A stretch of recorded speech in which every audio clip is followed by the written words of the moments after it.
Americans are expected to suffer greatly throughout the rest of 2024, especially as it's become much harder to get by these days. With inflation as it is and Bidenomics destroying the finances of households, the economy is just one of those many concerns of Americans across the nation. Now, this is really bad news for President Joe Biden, as he is slated to represent Democrats in the 2024 presidential elections. But even with all that being said, we're still being told that there's money for everyone else, and that the Biden administration can continue to spend so long as it's not on U.S. citizens. Many critics of the Biden administration noted that they continue to spend money as if it grows on trees. To date, our national debt sitting around $34 trillion, with $1 trillion of that debt being generated roughly within the last 3 months of 2023. But there are growing concerns about the scale of the national debt. It reached a new high this week, topping $34 trillion. Let's get to our next guest, Doug Holtz-Eakin, American Action Forum president and former director of the Congressional Budget Office, to discuss more.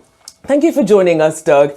It seems as if we keep getting this can kicked down the road to the point where there seems to be almost a sense of apathy that your average investor or your average American isn't really as concerned about this. Why do you think that's happening, and how concerned should we be about when this does officially end up hitting the economy?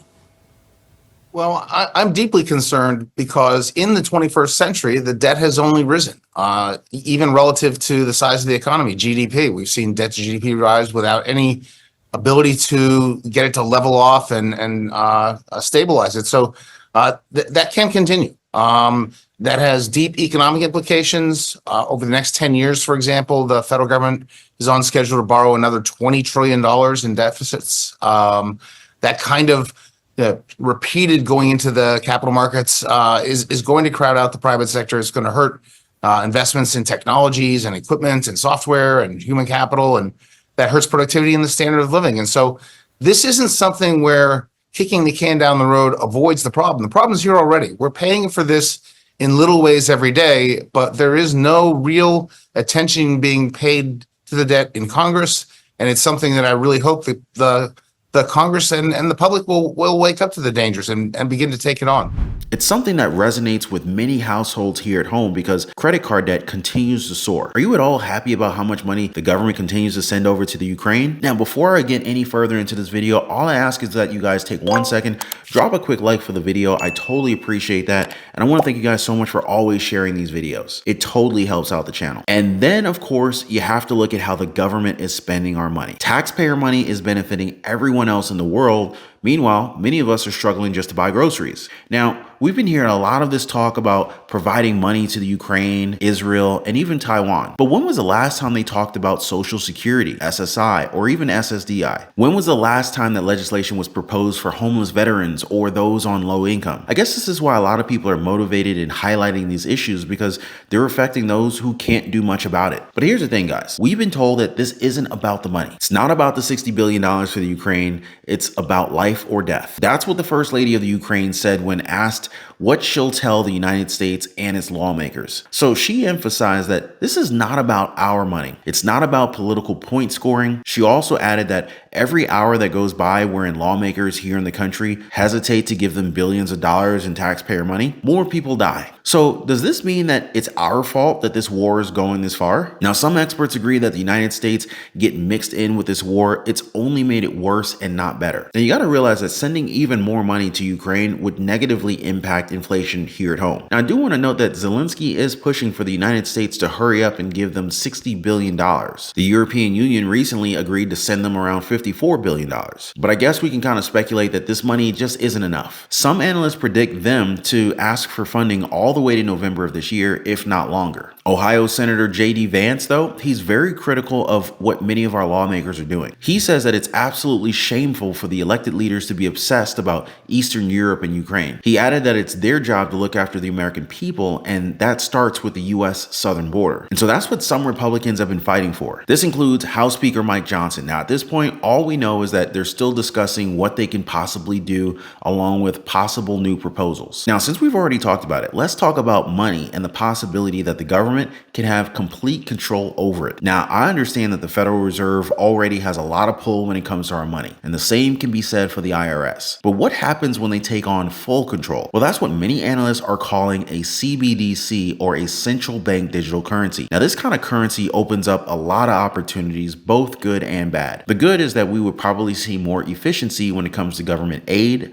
like SNAP, EBT benefits, Social Security, SSI, SSDI, veterans benefits, or any monetary help that's provided to Americans who need it. The bad news, though, is that this can be used to further invade our privacy. Now, there are some experts who even went so far as to call the CBDC as a possible weapon for any federal government given its scope. Now, we could argue that it might be better to have a digital currency that's backed by the private sector, since it would limit how much the government can control our money. Because just imagine what could happen in the event that we give the federal government this much power. And to be quite frank with you guys, we don't have to go back in time that far just to prove how power can change so much in our country. The health crisis is the perfect example, as we saw the rights of many Americans just completely trampled on. Free speech was set at a very low priority, with many medical experts being ridiculed for going against the narrative. Now, dial that up to like 100. That's what some experts believe that can happen if this much power is provided to our government. Every single purchase you make can be scrutinized and even misunderstood. I mean, think about how easily it would be to freeze your bank accounts. A legitimate concern of New York City truckers who boycott and support President Donald Trump. The same goes for all of the money that goes into your bank account. Now, let's just say that you're someone who uses Etsy, maybe Amazon, to sell products online. Maybe it's a side hustle of yours. If you guys remember, payment platforms like PayPal, Venmo, even Cash App, they weren't mandated to report earnings to the IRS unless an individual received over $20,000 or conducted more than 200 transactions in a single year. That was supposed to change this year, as I reported on it towards the end of 2023. But according to the IRS website, things have changed. The pressure from taxpayers, tax professionals, and even payment processors got to the IRS, and they suddenly had to backpedal on their plan. Now, I guess they listen to taxpayers every once in a while, but don't expect things to remain at this threshold. The plan for tax year 2024 is that the threshold will be lowered from $20,000 down to $5,000. And for anyone who may not remember, this plan to tax almost every single dollar that you make was a part of the American Rescue Plan. So what Americans actually got rescued in that plan? Now, let's go ahead and circle back to our topic at the very beginning, where we talked all about financial strain on the American people. There are plenty of folks who are taking on side hustles and second jobs just to make ends meet. But some say that there's one thing that people can do to make sure that they're taken care of in the United States. And that method is called illegally entering the United States through the U.S. Mexico border. That is the sentiment from some New Yorkers, as Mayor Eric Adams defends providing prepaid cards that can be loaded with up to $12,000 annually. Mayor Adams is pushing back on an editorial in the New York Post. The paper accuses City Hall of using a firm with little real-world experience to administer its new migrant debit card pilot program.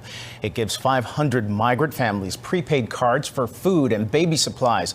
But the Post reports migrants could actually get much more, up to $10,000 apiece. And the company administering the program says it has no experience in this type of giveaway, according to the Post. The mayor says when the city awarded the contract, it looked for city-based businesses owned by minorities. I don't want tax dollars going outside the city to buy from large corporations outside the city. We want to invest locally in our local economy. They hire locally. It'll deal with our unemployment issue. So our holistic approach to government is different the way others. We want a holistic approach. Well, City Hall says the migrants getting the prepaid debit cards will have to sign an affidavit swearing the money will only be used for food and baby supplies. We've got multiple sanctuary cities that provide aid to illegal immigrants, but not to the homeless who continue to be removed from shelters. Now, again, the expectation is that more of us will suffer for 2024 until something significant changes. Will that significant thing happen in November? Well, it's anyone's guess at this point, but I'm going to do my best to keep you guys informed on what's happening. Before I go, I want to thank you guys so much for liking these videos. Thank you for sharing them, and I'll see you on the next one.